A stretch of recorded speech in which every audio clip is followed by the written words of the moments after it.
पितृपक्ष में भूलकर भी तुलसी में जल मत चढ़ाना, वरना पूरे परिवार का नाश तय है। दर्शक बंधु, पितृपक्ष के दिनों में जब भी धर्म, श्राद्ध और तर्पण की बातें आती है तो एक सवाल अक्सर लोगों के मन में उठता है, इस पवित्र समय पर तुलसी पर जल क्यों नहीं चढ़ाना चाहिए? और खासकर ये बात महिलाओं को अवश्य सुननी चाहिए। दर्शक बंधु, सोच कर देखिए, तुलसी केवल एक पौधा नहीं, ये हमारे सनातन धर्म में माता तुलसी के रूप में पूजनीय है, जिसके बिना भगवान विष्णु की आराधना अधूरी मानी जाती है। हर रोज हम तुलसी को जल अर्पित करते हैं, उसकी परिक्रमा करते हैं और अपने घर आंगन को पवित्र करते हैं, परंतु जब पितृपक्ष का समय आता है तब यही नियम बदल जाते हैं। क्यों? क्या कारण है कि तुलसी हमें हर दिन पुण्य देती है, वही तुलसी पितृपक्ष में जल अर्पण करने से अपवित्र मानी जाती है? महिलाएं जिन्हें तुलसी की सेवा का सबसे बड़ा अधिकार मिला है, उन्हें ये नियम और भी गहराई से समझना होगा, क्योंकि पितृपक्ष में किए गए कर्म केवल हमें ही नहीं, हमारे पूरे वंश, हमारी आने वाली पीढ़ियों को भी प्रभावित करते हैं। ऐसे में अगर अनजाने में भी हमसे कोई भूल हो जाए तो उसके परिणाम केवल हमारे जीवन तक सीमित नहीं रहते। कल्पना कीजिए, यह एक केवल हमारे पूर्वजों को जल देने का ही नहीं, बल्कि उनके साथ एक अदृश्य संवाद करने का समय है। और ऐसे पावन अवसर पर यदि तुलसी के साथ कोई ऐसा कर्म हो जाए जो शास्त्र विरोधी है, तो वह संवाद बाधित हो जाता है। यही कारण है कि ऋषि मुनियों ने स्पष्ट किया कि पितृपक्ष में तुलसी पर जल नहीं चढ़ाना चाहिए। अब ये प्रश्न और भी गहराता है, आखिर तुलसी माता को जल अर्पित करना क्यों वर्जित है?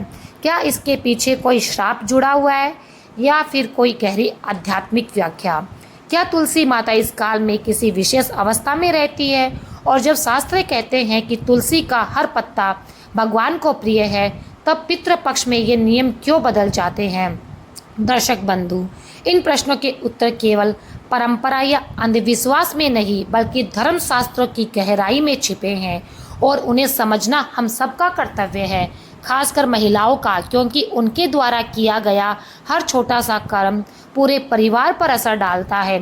तो आइए इस रहस्य से पर्दा उठाते हैं और जानते हैं कि आखिर पितृपक्ष में इन पावन दिनों में तुलसी पर जल अर्पित करना क्यों निषिद्ध है।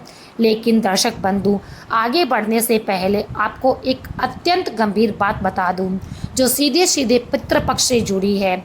हमारे प्राचीन धर्म ग्रंथ गरुड़ पुराण में कहा गया है कि कोई भी कथा हो, कोई भी तर्पण हो या कोई भी कर्म कांड हो, यदि उसे अधूरा छोड़ दिया जाए तो वह केवल पुण्य से ही वंचित होना नहीं, बल्कि पाप की श्रेणी में आता है।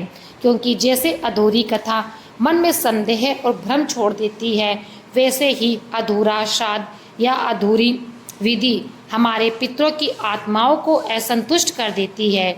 और जब पितर असंतुष्ट होते हैं तो उनका आशीर्वाद मिलने के स्थान पर हमें उनके रुष्ट होने का भार उठाना पड़ता है। इसलिए आपसे विनम्र निवेदन है कि आज की इस कथा को अंत तक अवश्य सुने। ये केवल एक कहानी नहीं, बल्कि पितृपक्ष के पावन अवसर पर आपके जीवन का दर्पण है, जिसमें आप अपने कर्मों का प्रतिबिंब भी देख पाएंगे। संभव है कि इस कथा का कोई एक शब्द, कोई एक प्रसंग आपको पितृदोष से बचा ले, आपके जीवन की दिशा बदल दे और आपके कुल को भी पितरों का आशीर्वाद दिला दे। और यदि आप एक सच्चे सनातनी हैं तो ये आपका धर्म भी है कि इस पवित्र संदेश को अपने तक सीमित ना रखें, इसे अपने मित्रों, परिवार और समाज तक पहुंचाएं। इसलिए इस वीडियो को लाइक करें, साझा करें और हमारे चैनल को सब्सक्राइब करना ना भूलें। और हाँ, अपने पितरों और प्रभु श्री राम के प्रति श्रद्धा प्रकट करने के लिए कमेंट में जय श्री राम और जय पितृदेव अवश्य लिखें। तो चलिए श्रद्धा और विश्वास के साथ इस पितृपक्ष की पावन कथा की शुरुआत करते हैं। रामपुर गांव के बाहरी छोर पर एक करुण नाम का एक सच्चा और मेहनती किसान अपनी धर्म पत्नी चंदा के साथ रहता था।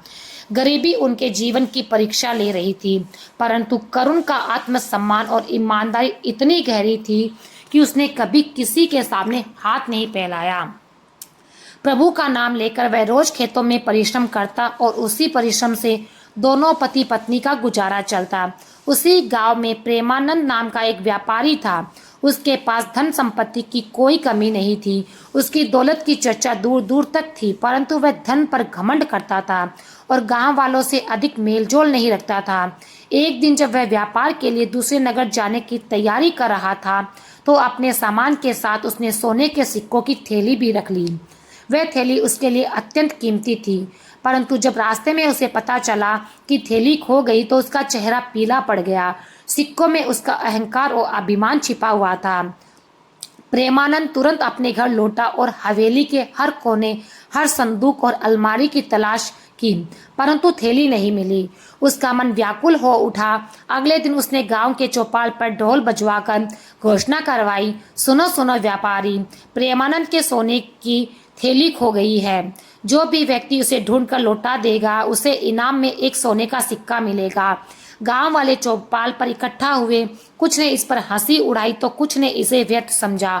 लोगों ने आपस में कहा, कौन है जो थैली लौटा देगा, और वह भी केवल एक सिक्के के लिए। सब अपने अपने काम में लग गए, पर किसी ने उसकी मदद करने का भाव नहीं दिखाया। इधर करुण का घर हमेशा की तरह शांत था। चंदा के चेहरे पर चिंता थी। वह चूल्हे पर रोटियां सेक रही थी और मन में सोच रही थी कि ये गरीबी कब तक झेलेगी। उसने करुण से कहा, अब मेरा मन भारी हो गया है। आप दिन भर मेहनत करते रहते हो, फिर भी घर में सही भोजन नहीं बन पाता, हमारी बचत भी नहीं हो पाती। करुण खाट पर बैठा बीज छांट रहा था। पत्नी की बात सुनकर उसने प्रभु का स्मरण किया और कहा, तुम ठीक कहती हो चंदा, मेहनत करने के बाद भी जब भर पेट अन्न ना मिले तो मन दुखी हो ही जाता है। अब समय आ गया है कि अपनी मेहनत का उचित मूल्य मांगे। इतना ही कहते समय दरवाजे पर दस्तक हुई। गांव का जमींदार अंदर आया और बोला, करुण, मेरे पास वाले गांव में 2 बीघा जमीन है। मैं बाहर जा रहा हूँ, तुम उसे तैयार कर दो, लौट कर मैं तुम्हें मजदूरी दूंगा। करुण ने धैर्य से उत्तर दिया, जमींदार जी, मैं आपकी जमीन अवश्य जोत दूंगा, पर अब मेरी मजदूरी बढ़ गई है। एक दिन का मेहताना अब 5 चांदी के सिक्के होगा। ये सुनकर जमींदार का चेहरा लाल हो गया और उसने कहा, क्या 2 सिक्कों से सीधे 5? ये तो लूट है। तुम्हारे जैसे मजदूर तो एक सिक्के में भी काम कर लेते हैं।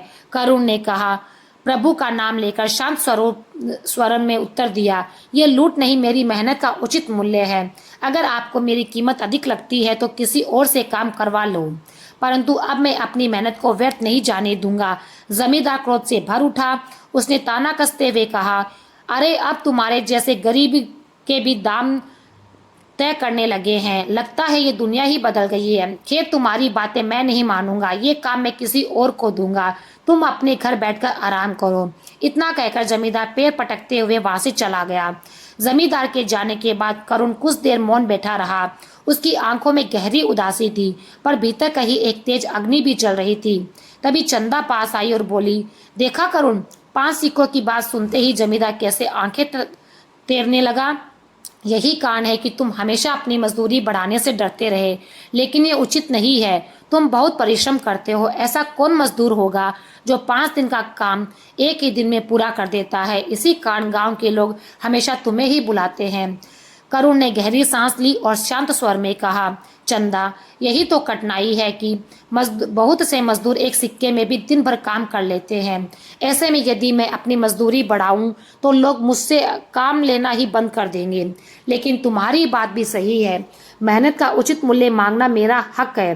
चंदा ने प्रेम से उसके माथे का पसीना पोंछा और बोली, सुनो, अगर 5 सिक्के किसी को भारी लगते हैं तो कम से कम 4 तो तुम्हें अवश्य लेने चाहिए। 4 सिक्कों में हमारा गुजारा ठीक से चल जाएगा। तुम्हारी मेहनत इतनी सस्ती नहीं होनी चाहिए। करुण ने थोड़ा सोचा, फिर सिर हिलाते हुए कहा, ठीक है चंदा, तुम्हारी बात सत्य है। आज से मैं एक दिन की मजदूरी के 4 चांदी के सिक्के ही लिया करूंगा। मुझे भी अपनी मेहनत का आदर करना चाहिए। चंद्रा ने मुस्कुराकर कहा, यही ठीक है। जब तुम्हारी मेहनत सबसे उत्तम है तो उसका मूल्य भी श्रेष्ठ ही होना चाहिए। अब जाओ, काम की खोज करो, और हाँ, घर के लिए कुछ सामान भी लेते आना। सब खत्म हो चला है। करुण खाट से उठता ही बोला, ठीक है चंदा, मैं चलता हूँ। यदि कोई काम मिल गया तो लौटते समय थोड़ा सामान भी ले आऊंगा। चंदा ने उसे जाते हुए देखा और मन ही मन प्रभु से प्रार्थना की, हे भगवान, मेरे करुण जैसा सच्चा और मेहनती इंसान शायद इस गांव में हो। काश लोग उसकी मेहनत का सही मूल्य समझ पाते। करुण ने अपने पुराने खुरदरे जूते पहने और घर से बाहर निकला। उसका सिर ऊंचा था और आंखों में नई उम्मीद चमक रही थी। वह जानता था कि यह राह कठिन है, लेकिन उसने निश्चय कर लिया था, अब अपनी मेहनत से समझौता नहीं करूंगा। गांव की गलियों से गुजरते हुए वह मन ही मन प्रभु का नाम ले रहा था। शायद आज प्रभु मेरी सुन ले, शायद आज कोई काम मिले जिससे घर का चूल्हा अच्छे से जल सके। काफी देर चलता रहा और धीरे धीरे जंगल के रास्ते पर पहुंच गया। जंगल शांत और सुनसान था।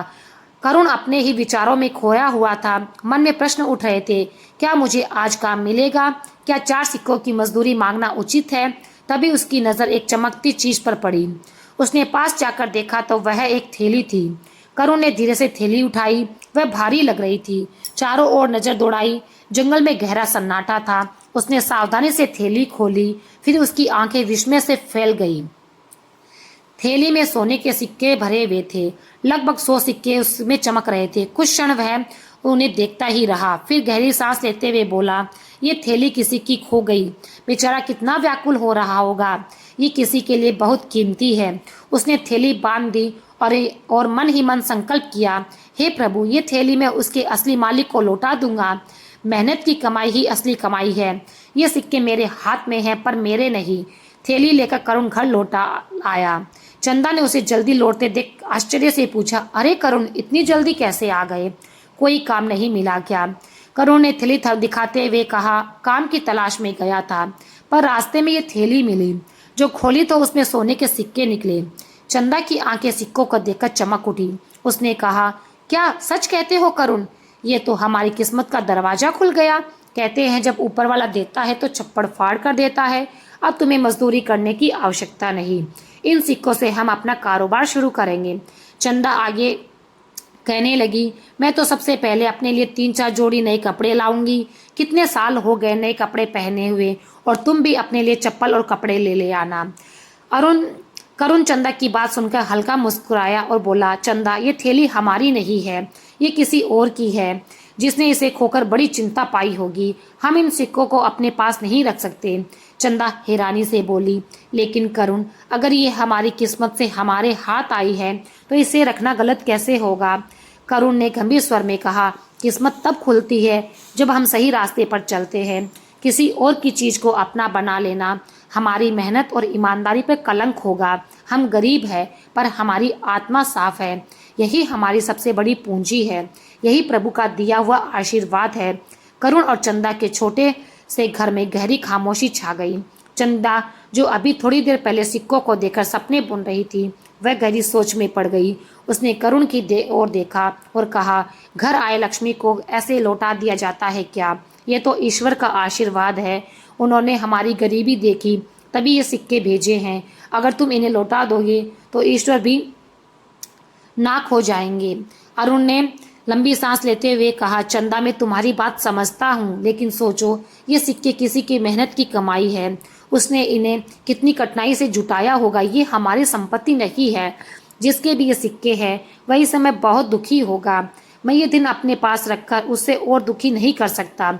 चंदा झंझुलाकर बोली, तुम हमेशा ऐसी बातें क्यों करते हो?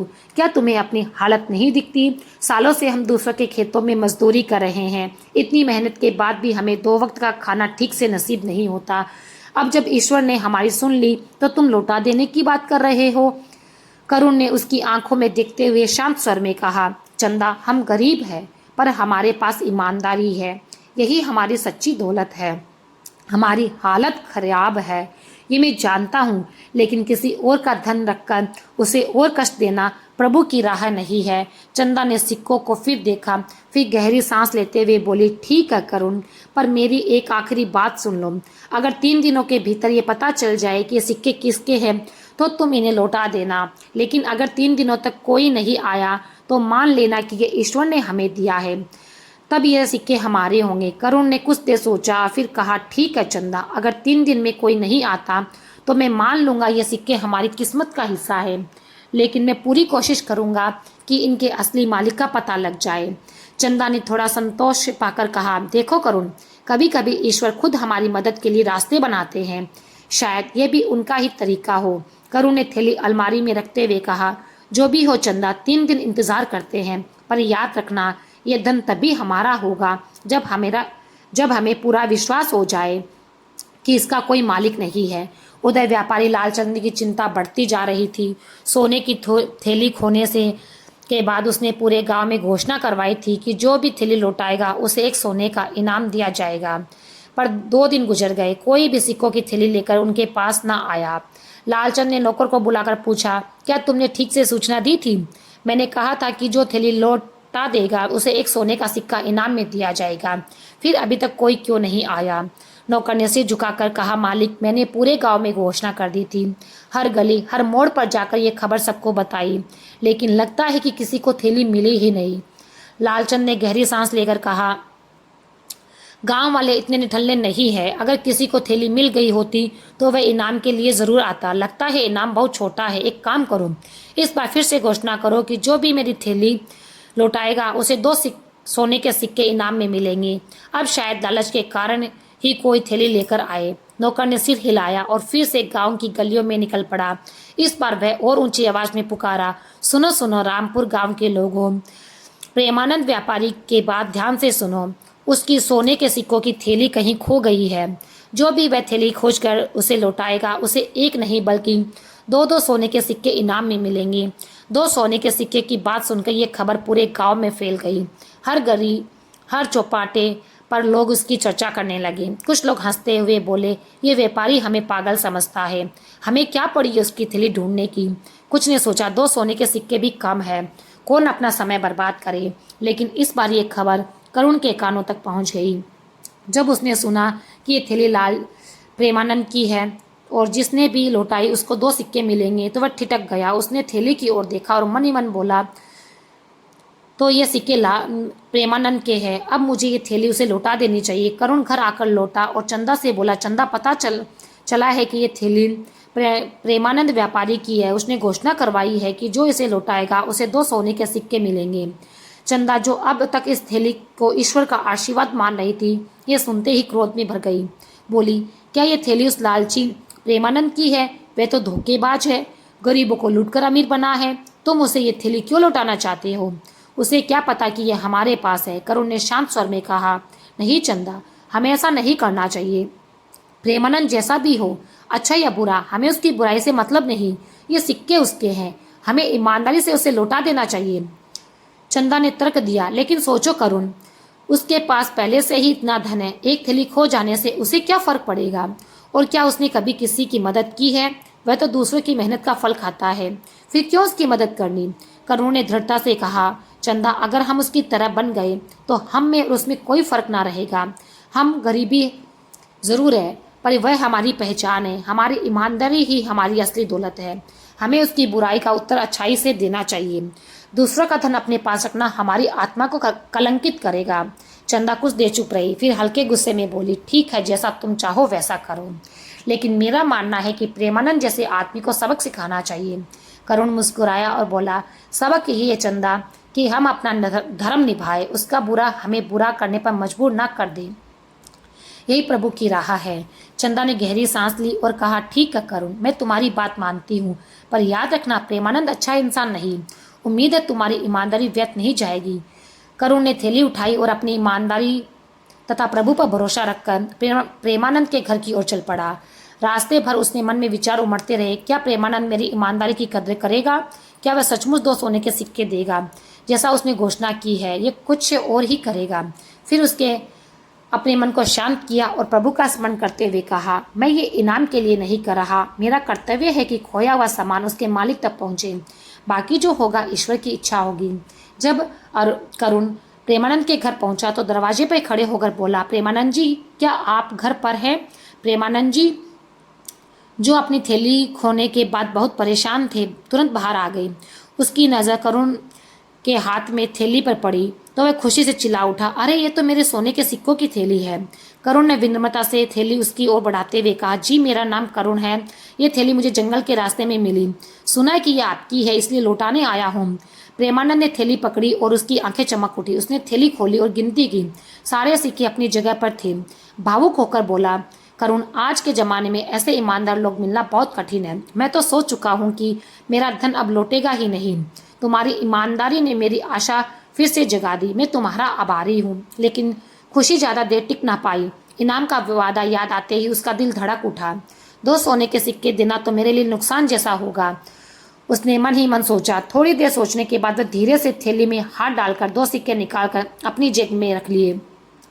फिर नकली मुस्कान के साथ बोला, करुण, जैसा कि मैंने गांव में घोषणा की थी, थैली लौटाने वाले को इनाम में 2 सोने के सिक्के दिए जाएंगे। फिर प्रेमानंद ने बनावटी मुस्कान के साथ करुण की ओर देखा और थैली हाथ में लेकर सिक्कों की गिनती शुरू की। उसकी उंगलियां एक एक सिक्के को गिनती जा रही थी। जब आखिरी गिनती पर पहुंचा तो उसका चेहरा बदल गया। उसने कठोर स्वर में कहा, करुण, इस थैली में पूरे 100 सिक्के थे, लेकिन इसमें तो अब केवल 98 ही है।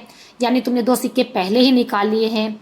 ये सुनकर करुण हक्का बक्का रह गया। उसने विनम्रता से कहा, सेठ जी, ये आप क्या कर रहे हैं? मैंने ये थैली वैसे ही लौटाई है जैसे जंगल में मिली थी। मैंने इसमें से एक भी सिक्का नहीं लिया। प्रभु की कसम, मैं सच कह रहा हूँ। प्रेमानंद ने तिरस्कार से कहा, अच्छा, तो तुम कहना चाहते हो मैं झूठ बोल रहा हूँ? क्या मैं अपनी ही थैली नहीं गिन सकता? साफ है कि तुमने इनाम के 2 सिक्के पहले ही निकाल लिए। अगर इनाम चाहिए था तो मुझसे मांग लेते। इतनी जल्दी चोरी करने की क्या जरूरत थी? करुण के चेहरे पर अपमान और पीड़ा उभर आई। उसने शांत लेकिन दृढ़ स्वर में कहा, सेठ जी, मैं केवल ईमानदारी से ये थैली लौटाने आया हूँ। मैंने इसमें से कुछ नहीं निकाला। आप चाहे तो मुझ में किसी भी देवी देवता की शपथ दिलवा सकते हैं, लेकिन कृपया मुझ पर चोरी का कलंक मत लगाइए। प्रेमानंद के व्यंग भरे स्वर में कहा, तो तुम कहना चाहते हो कि मैं झूठा हूँ? ठीक है, इसका फैसला अब हमारे महाराज ही करेंगे। वही तय करेंगे सच कौन है और झूठ कौन। ये सुनकर करुण का हृदय भारी हो गया। उसने मन में सोचा, चंदा ठीक कहती थी। प्रेमानंद बड़ा धूर्त और लालची है। ये तो मेरी सच्चाई पर ही सवाल खड़ा कर रहा है। उसके मन में गहरी पीड़ा उठी। इनाम की उसे परवाह नहीं थी, पर उसकी ईमानदारी पर गहरी चोट लगी थी। प्रेमानंद ने आदेश दिया, चलो अभी मेरे साथ महाराज के दरबार में, वहाँ सारा मामला साफ हो जाएगा। करुण ने सिर झुका दिया और चुपचाप उसके पीछे चल पड़ा। उसके कदम भारी थे। दिल में गुस्से और दुख का तूफान उमड़ रहा था। वह सोच रहा था, क्या यही मेरी मेहनत और ईमानदारी का फल है? मैंने तो सोचा था सच्चाई हमेशा जीतती है, लेकिन यहाँ तो उल्टा हो रहा है। कुछ ही देर बाद दोनों राजा के दरबार में पहुंचे। राज दरबार सजा हुआ था। चारों ओर गांव वाले अपने अपने मामले लेकर बैठे थे। सिंहासन पर न्यायप्रिय राजा विराजमान थे। उनका चेहरा गंभीर था और आंखें सत्य को पहचानने के लिए तैयार। जब प्रेमानंद और करुण की बारी आई तो प्रेमानंद ने हाथ जोड़कर प्रणाम किया और कहा, महाराज, आपके सामने बड़ी समस्या लेकर आया हूँ। मेरे 100 सोने के सिक्के की थैली कहीं गिर गई थी। मैंने पूरे गांव में घोषणा करवाई थी कि जो मेरी थैली लौटाएगा उसे मैं 2 सोने के सिक्के इनाम में दूंगा। कुछ दिन बाद करुण ये थैली लेकर मेरे पास आया। पहले तो मुझे खुशी हुई कि थैली मिल गई, लेकिन जब गिनती की तो उसमें 2 सिक्के कम निकले। इसका मतलब साफ है कि इसने इनाम के सिक्के पहले ही निकाल लिए हैं। ये सुनकर राजा ने गंभीर स्वर में पूछा, करुण, क्या ये सच है? क्या तुमने सिक्के निकाले? करुण ने राजा के सामने हाथ जोड़ दिए और शांत स्वभाव से बोला, महाराज, मैं गरीब हूँ, पर मेरी ईमानदारी ही मेरी बड़ी संपत्ति है।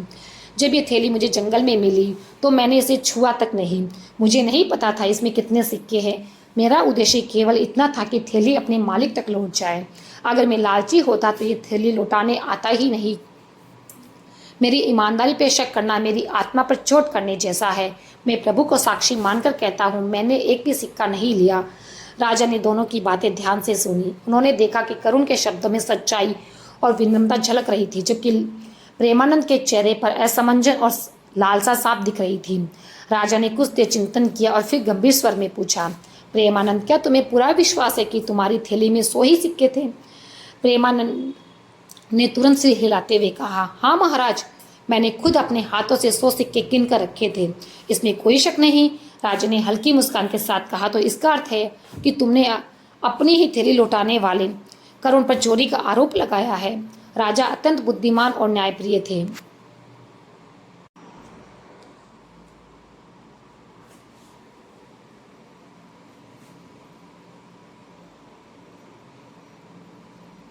वे प्रजा के हर छोटे बड़े मामलों को गंभीरता से सुनते और निष्पक्ष भाव से समाधान करते। प्रेमानंद जब दरबार में अपनी बात रख रहा था तब राजा ध्यान से सुन रहे थे। प्रेमानंद ने अपनी ओर से बड़ी प्रभावी कहानी बनाई थी, लेकिन उसकी आंखों और शब्दों में राजा को सच्चाई से अधिक छल दिखाई दे रहा था। राजा ने तुरंत ही समझ लिया कि प्रेमानंद झूठ बोल रहा है, परंतु बिना प्रमाण किसी पर आरोप लगाना उचित नहीं था। कुछ क्षण के लिए दरबार में मौन छा गया। राजा ने आंखें बंद कर गहरी सांस ली और शांत स्वर में बोले, मेरे प्रिय नागरिकों, ये मामला अत्यंत गंभीर है। यहाँ हम कोई निर्णय भी जल्दबाजी में नहीं ले सकते। न्याय की देवी की आंखों पर पट्टी इसलिए होती है कि वह बिना किसी पक्षपात के न्याय कर सके। प्रजा का हर व्यक्ति हमारे लिए सम्मान है। राजा ने प्रेमानंद और करुण दोनों की ओर देखा। दोनों के चेहरे पर चिंता साफ चल रही थी। फिर राजा बोले, फिलहाल इस मामले में कोई ठोस प्रमाण हमारे पास नहीं, इसलिए मैंने निर्णय लिया है कि इसकी पूरी जांच होगी। 3 दिन के भीतर सच्चाई सामने लानी होगी। जब तक तुम दोनों अपने घर लौटो और इस विषय में कोई हस्तक्षेप ना करे, यही मेरा आदेश है। दरबार में उचित लोग राजा के इस निर्णय की प्रशंसा करने लगे। न्यायप्रिय राजा का ये व्यवहार उनकी प्रतिष्ठा को और भी ऊंचा कर गया। अब सबकी आंखें 3 दिन बाद होने वाले निर्णय पर टिकी थी। दोनों अपने घर लौट आए। प्रेमानंद के चेहरे पर चालाक मुस्कान थी, मानो उसने बड़ी चतुराई से अपना काम कर लिया हो। वही करुण का मन भारी था, आंखों में उदासी, चेहरे पर थकान और सिर झुका हुआ। हर कदम के साथ उसका दर्द और गहरा हो रहा था। जब वह अपने छोटे मिट्टी के घर के आंगन में पहुंचा तो उसकी पत्नी चंदा दरवाजे पर खड़ी प्रतीक्षा कर रही थी।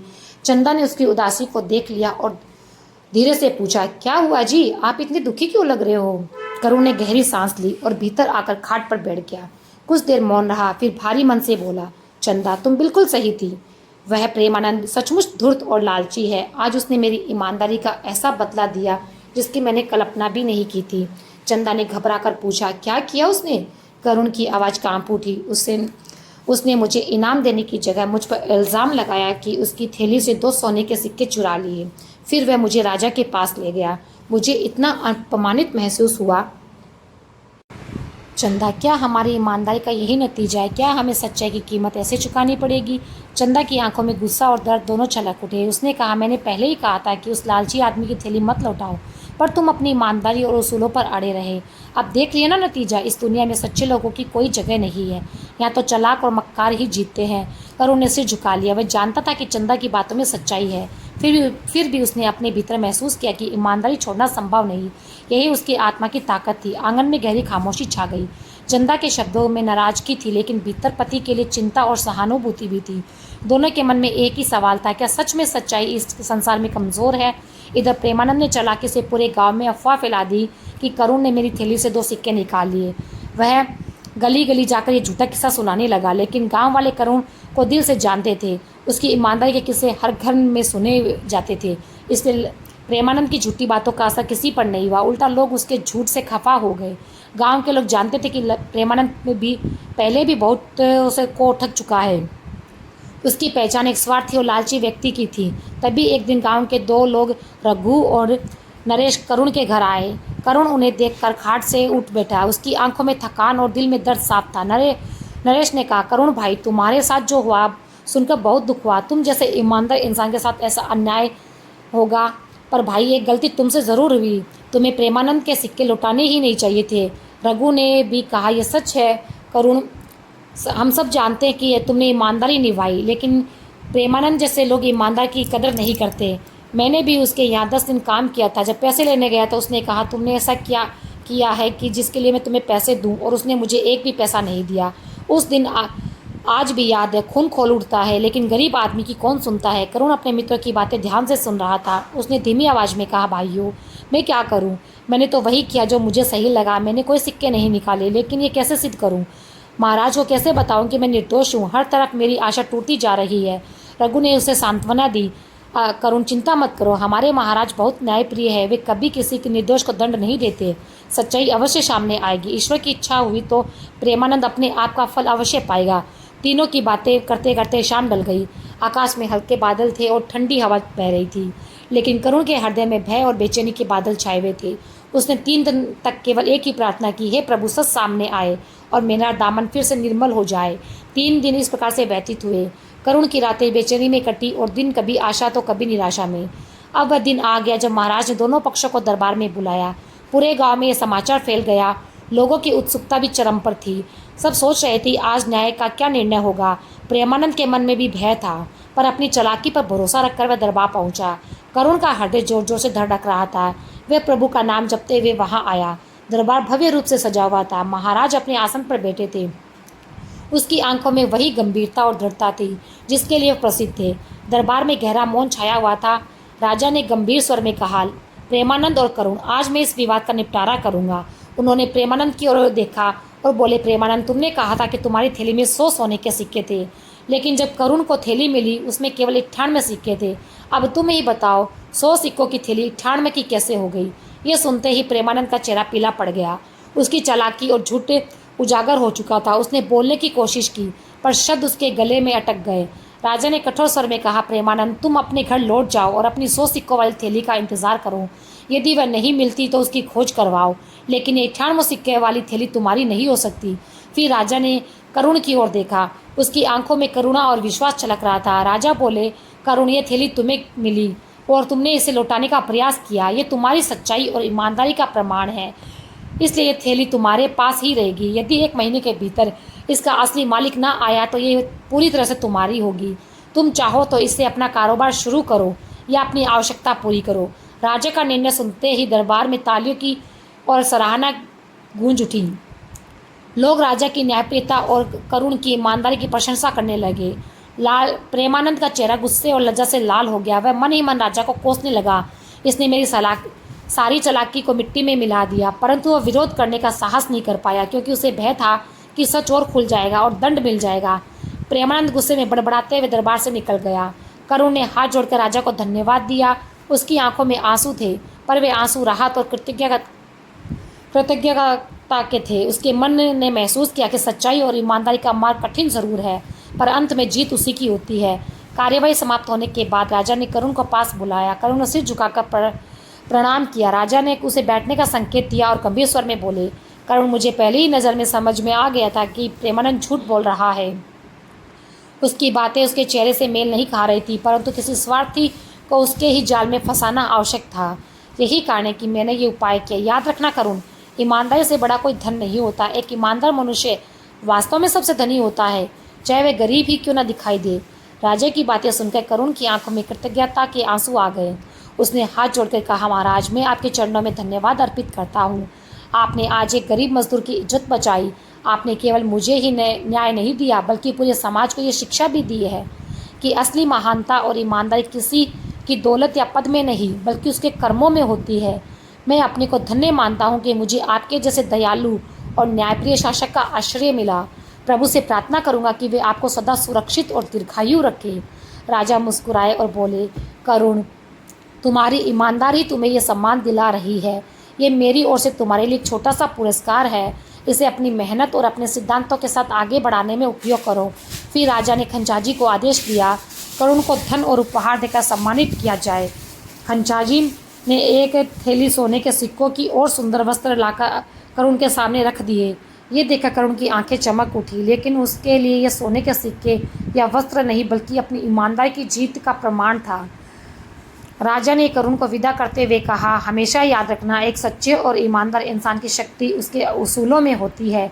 चाहे दुनिया कितनी भी कठिन क्यों ना हो, ईमानदारी का मार्ग कभी मत छोड़ना। करुण ने राजा के चरण स्पर्श किए और कहा, महाराज, आपकी ये कृपा मैं जीवन भर नहीं भूलूंगा। आप जैसे न्यायप्रिय शासक का होना हमारे जैसे गरीबों के लिए आशा का दीपक है। राजा ने उसे आशीर्वाद दिया और विदा किया। करुण के चेहरे पर अब एक नई चमक थी, मानो उसकी आत्मा को नई ऊर्जा मिल गई हो। वह खुशी खुशी अपने घर लौटने लगा, जहाँ चंदा उसका इंतजार कर रही थी। उस दिन राजा की महानता की चर्चा पूरे गांव और आसपास के प्रदेश में फैल गई। हर कोई गर्व से कह रहा था, हमारे पास एक ऐसा शासक है जो दयालु भी है और न्याय का सच्चा रक्षक भी। जब करुण सोने की थैली और उपहार लेकर घर पहुंचा तो चंदा दरवाजे पर खड़ी थी। करुण को देखकर उसकी आंखें चमक उठी। उसने अविश्वास से कहा, वाह, मुझे तो यकीन ही नहीं हो रहा कि महाराज ने हमें इतना धन और उपहार दिया है। ये सब तुम्हारी ईमानदारी और उनकी न्यायप्रियता का परिणाम है। अरुण मुस्कुराया, लेकिन उसकी मुस्कान में हल्की बेचैनी थी। वह चुपचाप चारपाई पर बैठ गया। चंदा ने पूछा, क्या हुआ? अब तो सब ठीक हो गया, फिर भी तुम इतनी उदास क्यों हो? करुण ने गहरी सांस ली और कहा, चंदा, ये सच है कि ये धन हमें महाराज की स्वीकृति से मिला है, लेकिन ये भी सच है कि ये सिक्के प्रेमानंद के हैं। उसने अपनी मक्कारी और झूठ की वजह से ये सब गंवाया है, लेकिन क्या ये सही होगा कि हम किसी और का धन अपने पास रखें? चंदा कुछ देर सोचती रही, फिर गंभीर स्वर में बोली, तुम ठीक कह रहे हो करुण, किसी का हक छीनना हमारी आदत नहीं। अगर तुम इसे लौटा दो तो ये तुम्हारा बड़ा हृदय दिखाएगा, पर यह निर्णय तुम्हें सोच समझ कर करना होगा। करुण ने दृढ़ स्वर में कहा, मुझे अपने दिल की आवाज़ सुननी होगी। ईमानदारी का अर्थ केवल सच बोलना नहीं बल्कि सही काम करना भी है। प्रेमानंद ने अपने लालच की सजा भोगी, लेकिन मैं उसकी थैली उसे लौटाने जा रहा हूँ।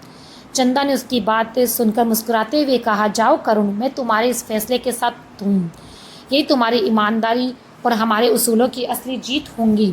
करुण ने थैली संभाली और प्रेमानंद के घर की ओर चल पड़ा। रास्ते में उसके मन में केवल यही प्रश्न घूम रहा था, प्रेमानंद अब उसका सामना कैसे करेगा। प्रेमानंद के घर पहुंचकर करुण ने उसके दरवाजे पर धीरे से दस्तक दी। कुछ ही क्षणों में दरवाज़ा खुला। सामने प्रेमानंद खड़ा था। उसकी आंखों में अब भी क्रोध और तिरस्कार की झलक थी। उसने करुण को देखते कठोर स्वर में कहा, अब क्या लेने आए हो? सोने के सिक्के तो ले ही लिए, अब क्या मेरी ज़मीन जायदाद लेने का भी इरादा है? करुण ने बहुत शांत और गंभीर स्वर में कहा, सेठ जी, मैं यहाँ लेने नहीं आया हूँ बल्कि लौटाने आया हूँ। ये सोने के सिक्कों की थैली आपकी है। मैं नहीं चाहता कि मेरी वजह से किसी के साथ अन्याय हो। ये आपका धन है, आप ही रखें। करुण की ये बात सुनकर प्रेमानंद स्तब्ध रह गया। कुछ क्षणों तक उसके होठों से कोई शब्द नहीं निकला। उसकी आंखें थैली पर टिक गई, परंतु उसके मन के भीतर एक अद्भुत हलचल उठ रही थी। धीरे धीरे उसके चेहरे का क्रोध लज्जा में बदलने लगा। प्रेमानंद ने भारी स्वर में कहा, करुण, तुमने आज मेरी आंखें खोल दी। मैं कितना स्वार्थी और लालची था। तुम्हारे जैसे ईमानदार और सज्जन व्यक्ति को मैंने 2 सिक्कों के कारण अपमानित करने की सोची, लेकिन आज मैं समझ गया हूँ, असली धन सोने चांदी में नहीं बल्कि सच्चाई और ईमानदारी में है। तुम्हारी सच्चाई ने मुझे बदल दिया है। असली सुख मेहनत और सत्य में है, ना कि धोखा और लालच में। ये कहते हुए प्रेमानंद की आंखों में पश्चाताप के आंसू बहने लगे। उसने सिर झुकाकर करुण भाई, हो सके तो मुझे क्षमा कर देना। हालांकि मैं जानता हूँ कि क्षमा के योग्य नहीं हूँ। करुण ने हल्की मुस्कान के साथ कहा, सेठ जी, ऐसा मत कहिए। इंसान से गलती होना स्वाभाविक है, लेकिन अपनी गलती को स्वीकार करना, उसे सुधारने का संकल्प लेना सबसे बड़ी महानता है। आपने अपनी भूल मान ली, यही सबसे बड़ी बात है। प्रेमानंद ने थैली को हाथ में लिया, लेकिन अब उसके हृदय में धन के प्रति मोह नहीं रहा। उसने गहरी सांस लेते हुए कहा, करुण, मैं आज से प्रण करता हूँ कि कभी किसी के साथ अन्याय या धोखा नहीं करूँगा। मैं अब एक सच्चा और ईमानदार जीवन जीऊँगा। तुम्हारे सादगी और ईमानदारी ने मुझे बदल दिया है। इसके बाद प्रेमानंद ने करुण को घर के भीतर बुलाया और कहा, करुण भाई, यदि तुम्हें आपत्ति ना हो तो मैं चाहता हूँ कि तुम मेरे साथ काम करो। मुझे तुम्हारी जैसी ईमानदारी और परिश्रम करने वाले व्यक्ति की आवश्यकता है। मैं वादा करता हूँ कि तुम्हारे साथ सदा न्याय करूँगा। करुण ने उसकी आंखों में झांक कर देखा। वहाँ पहली बार सच्चाई और नम्रता का भाव था। करुण ने सिर हिलाते हुए कहा, सेठ जी, मुझे प्रसन्नता होगी आपके साथ काम करने में। मैं पूरी मेहनत और ईमानदारी से काम करूँगा। इस तरह प्रेमानंद का जीवन पूरी तरह बदल गया। अब वह ईमानदार और सच्चा इंसान बन गया और अपने पापों का प्रायश्चित करना शुरू किया और लोगों की सहायता करने लगा। वही करुण को भी एक स्थिर और सुखद जीवन जीने का अवसर मिला। गांव में यह घटना एक आदर्श बन गई। लोग अब करुण की सच्चाई और लालचंद की बदली हुई जिंदगी कथा सुनाने लगे। ये कथा न केवल सच्चाई और ईमानदारी का संदेश देती है, बल्कि ये भी सिखाती है कि एक इंसान की अच्छाई कैसे दूसरे इंसान का हृदय बदल सकती है। प्रिय दर्शक बंधु, इस संपूर्ण कथा के माध्यम से हम पक्ष की उन 3 सीख को जानेंगे जो इस कलयुग में कोई साधारण मनुष्य अपने जीवन में अपना ले तो कभी भी दुख नहीं सहेगा। तो चलिए दर्शक बंधु, आपका कीमती समय नष्ट ना करते हुए जानते हैं उन तीनों सीखों को। पहली सीख, ईमानदारी ही पूर्वजों का सबसे बड़ा आशीर्वाद है। दर्शक बंधुओं, जब हम पितृपक्ष का स्मरण करते हैं तो ये केवल परंपरा या कर्मकांड नहीं होता, बल्कि ये हमारे पूर्वजों के जीवन से जुड़ी गहरी शिक्षा को याद करने का अवसर होता है। हमारे पितरों ने अपना जीवन सच्चाई, धर्म और ईमानदारी पर आधारित किया था। उन्होंने हमें यही मार्ग दिखाया था कि धन और वैभव जीवन का आधार नहीं है, बल्कि सच्चे कर्म और ईमानदारी ही सबसे बड़ी पूंजी है। कथा में आपने देखा कि जब करुण को सोने की थैली मिली तो उसके पास 2 रास्ते थे। एक था लालच का रास्ता, जहाँ वह धन को अपना मानकर अपने दुखों को दूर कर सकता था। दूसरा रास्ता था ईमानदारी का, जहाँ वह अपनी आत्मा को स्वच्छ रखकर सही मालिक को वह थैली लौटा सकता था। करुण ने दूसरे मार्ग को चुना। वह जानता था कि पितरों का आशीर्वाद उन्हीं को होता है जो धर्म और सत्य पर डटे रहते हैं। करुण ने गरीबी और भूख के बावजूद कभी भी अपनी ईमानदारी से समझौता नहीं किया। उसने ये सिद्ध कर दिया कि ईमानदारी केवल शब्द नहीं बल्कि आत्मा की शांति है। यही वह गुण है जिसे हमारे पूर्वज सबसे बड़ा आशीर्वाद मानते थे। जब हम पितृपक्ष में अपने पितरों को जल अर्पित करते हैं तो दरअसल हम उनसे यही आशीष मांगते हैं कि हमें वे वैसा ही सच्चा और ईमानदार जीवन जीने का सामर्थ्य मिले। सोच कर देखिए, करुण थैली अपने पास रख लेता तो शायद वह अमीर बन जाता, लेकिन उसकी आत्मा दरिद्र हो जाती। उसकी आंखें कभी शांति से नहीं सो पाती। पर जब उसने ईमानदारी चुनी तो न केवल राजा ने उसकी इज्जत बचाई बल्कि पूरा गांव उसकी सच्चाई का गवाह बन गया। यही तो पूर्वजों की शिक्षा है। असली अमीरी सोने चांदी में नहीं बल्कि साफ हृदय और सच्चे कर्म की होती है। पितृपक्ष का महत्व भी इसी में है। जब हम अपने पितरों को श्रद्धा से स्मरण करते हैं तो हमें याद आता है कि ईमानदार जीवन ही सबसे बड़ी पूजा है। चाहे परिस्थितियाँ कितनी भी कठिन क्यों ना हो, अगर हम अपने पितरों की तरह सत्य और ईमानदारी से जीते हैं तो ईश्वर भी हमारी रक्षा करते हैं और पितर भी तृप्त होते हैं। करुण की ये कहानी हमें ये सिखाती है कि ईमानदारी छोड़कर किया गया कोई भी कर्म पितरों को प्रसन्न नहीं करता, लेकिन जब हम सत्य और धर्म को अपनाते हैं तो हमारे पूर्वज भी हम पर गर्व करते हैं। देखो, हमारी संतान हमारे ही मार्ग पर चल रही है। यही सच्चा श्राद्ध है, सच्चा तर्पण है। इसलिए पितृपक्ष में केवल जल ही न अर्पित करें बल्कि अपने जीवन को भी ईमानदारी के जल से सींचें। यही आशीर्वाद है जो पीढ़ियों से हमारे पूर्वज हमें देते आए हैं कि ईमानदारी ही सबसे बड़ा धन है और यही उनके आशीर्वाद का सच्चा प्रतीक है। दूसरी सीख अन्याय सहना नहीं, धर्म निभाना है। पितृपक्ष का ये पावन समय हमें केवल अपने पूर्वजों को जल और तर्पण अर्पित करने का अवसर ही नहीं देता बल्कि ये हमारे जीवन को उनकी शिक्षाओं से जोड़ने का अवसर देता है। यह वह समय है जब हमें सोचना होता है कि हमारे पूर्वज किन मूल्यों को सबसे अधिक महत्व देते हैं और हमें किस राह पर चलना चाहिए। इस कथा से हमें दूसरी शिक्षा यह मिलती है कि अन्याय को सहना नहीं चाहिए बल्कि धर्म और सत्य के मार्ग पर अड़िग रहना चाहिए। करुण का जीवन कठिनाइयों से भरा हुआ था। दिन रात की मेहनत, गरीबी और भूख ने उसे तोड़ने की कोशिश की, फिर भी उसने हमेशा ईमानदारी का हाथ थामा। परंतु जब प्रेमानंद ने उस पर यह झूठा आरोप लगाया कि उसने थैली से 2 सिक्के निकाल लिए हैं, तब ये केवल एक साधारण आरोप नहीं था, यह उसकी आत्मा पर आघात था। यह उसकी सच्चाई और ईमानदारी पर प्रश्न चिन्ह था। उस क्षण करुण के लिए सबसे बड़ी कठिन परीक्षा थी। वह चुप रहकर अपमान सह लेगा या फिर सच्चाई के लिए खड़ा होगा। करुण ने हार नहीं मानी। उसका दिल अवश्य दुखा, आंखें नम हुई, लेकिन उसकी आत्मा ने उससे कहा, धर्म का मार्ग कठिन होता है पर असली मार्ग यही है। यही कारण है कि वह राजा के दरबार तक गया और सत्य का सहारा लिया। पितृपक्ष हमें यही सिखाता है कि जब जीवन में अधर्म सामने आए तो हमें सिर झुकाकर चुप नहीं बैठना चाहिए। पितरों की आत्मा तब प्रसन्न होती है जब उनकी संतान सत्य का साथ देती है। अधर्म को सहना भी अधर्म का ही हिस्सा बन जाता है, लेकिन जब हम उसका सामना करते हैं तो हम न केवल स्वयं के लिए बल्कि अपने पूरे वंश के लिए पुण्य अर्जित करते हैं। राजा ने जब दोनों की बातें सुनी तो उन्हें करुण के शब्दों में सत्य और उसके चेहरों पर सच्चाई दिखाई दी। प्रेमानंद की आंखों में छल और लालच साफ नजर आया। राजा ने न्याय करते हुए करुण की ईमानदारी को स्वीकारा और प्रेमानंद की चालाकी को बेनकाब किया। यही इस कथा का सबसे बड़ा संदेश है कि अंत में सत्य की ही जीत होती है। सोच कर देखिए, अगर करुण उस समय डर जाता या झूठा आरोप सहकर पीछे हट जाता तो उसकी ईमानदारी पर हमेशा के लिए एक दाग लग जाता, लेकिन उसने साहस दिखाया। यही हमें भी करना होगा। जब भी हमारे जीवन में अन्याय सामने आए, चाहे वह कितना भी बड़ा क्यों ना हो, हमें धर्म के मार्ग से हटना नहीं चाहिए। पितृपक्ष में जब हम अपने पितरों को जल चढ़ाते हैं तो उस जल की हर बूंद हमें ये याद दिलाती है, अन्याय को मत सहो, सत्य के साथ खड़े हो जाओ। हमारे पूर्वजों का जीवन भी इसी शिक्षा से भरा हुआ था। उन्होंने विपरीत परिस्थितियों में भी सत्य को नहीं छोड़ा। उनकी यही परंपरा हमें आज भी प्रेरित करती है। ये सीख हमारे लिए बहुत गहरी है, क्योंकि जब हम धर्म और सत्य का साथ देते हैं तो पितरों का आशीर्वाद हमारे ऊपर रहता है। हमारे घर और परिवार में सुख शांति आती है और जीवन का अंधकार मिट जाता है।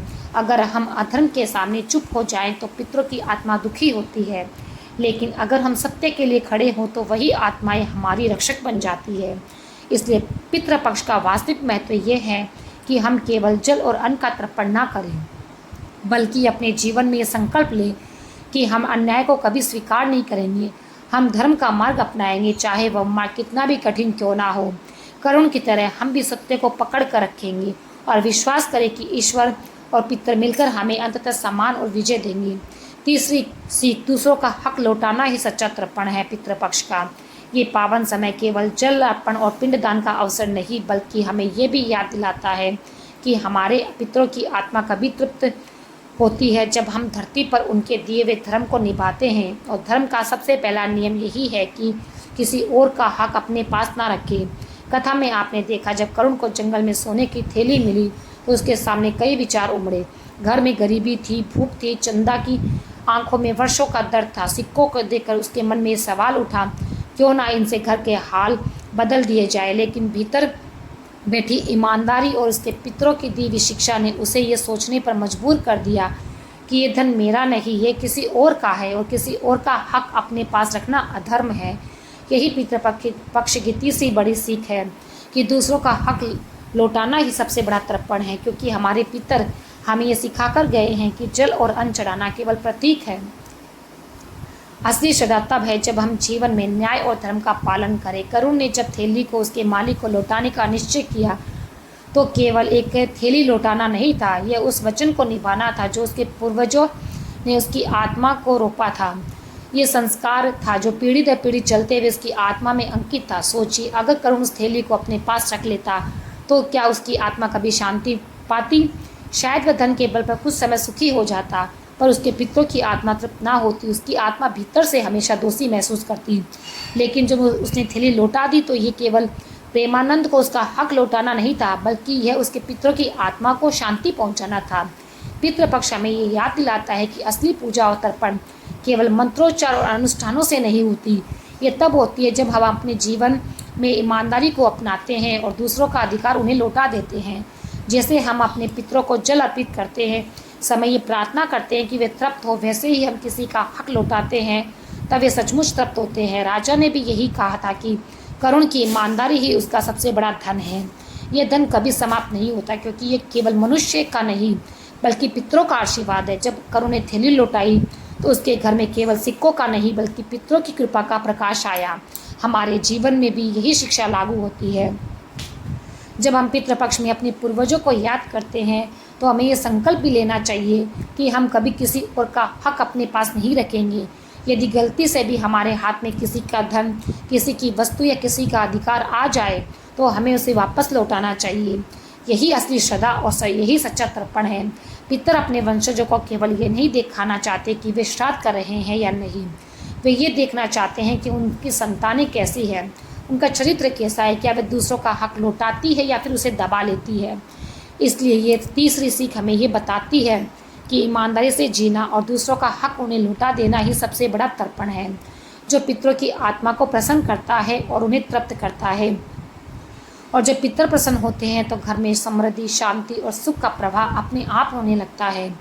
करुण की इस कथा से यह सत्य और भी स्पष्ट हो जाता है। सिक्के लौटाना उसके लिए कठिन था, लेकिन उसने कठिनाई की राह चुनी और अंत में उसके पितरों की दी हुई शिक्षा ने उसे न केवल सम्मान दिलाया बल्कि पूरे गांव के लिए प्रेरणा भी बना दिया।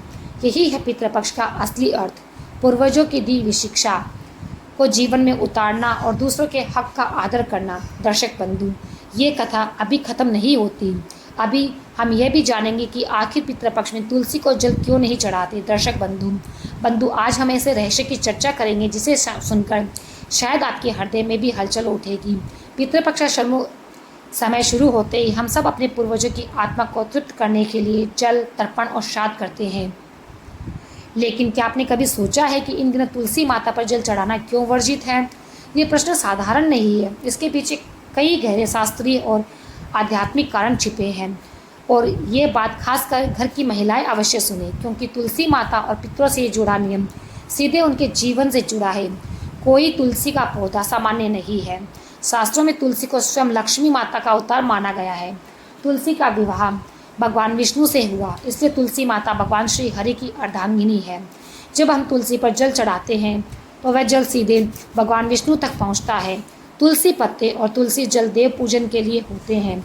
देव कार्य में प्रयुक्त होते हैं। यही कारण है कि तुलसी को जल देना केवल भगवान की सेवा और आराधना का अंग माना गया है। अब पितृपक्ष का समय देवताओं के लिए नहीं बल्कि पितरों के लिए आरक्षित है।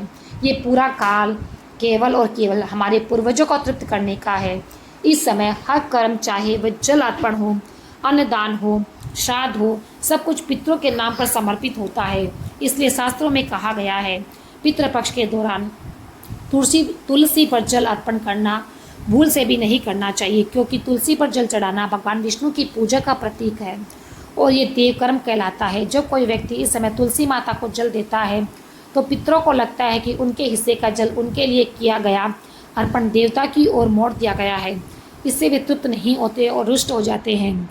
गरुड़ पुराण और मत्स्य पुराण दोनों में ही उल्लेख मिलता है कि पितृपक्षेन तुलस्या जलम दातव्यम, अर्थात पितृपक्ष के दिनों में तुलसी को जल अर्पण करना निषिद्ध है। इसका सीधा अर्थ है कि तुलसी का पूजन इन दिनों रोक दिया गया है ताकि पूरा ध्यान केवल पितरों की शांति और तृप्ति पर रहे।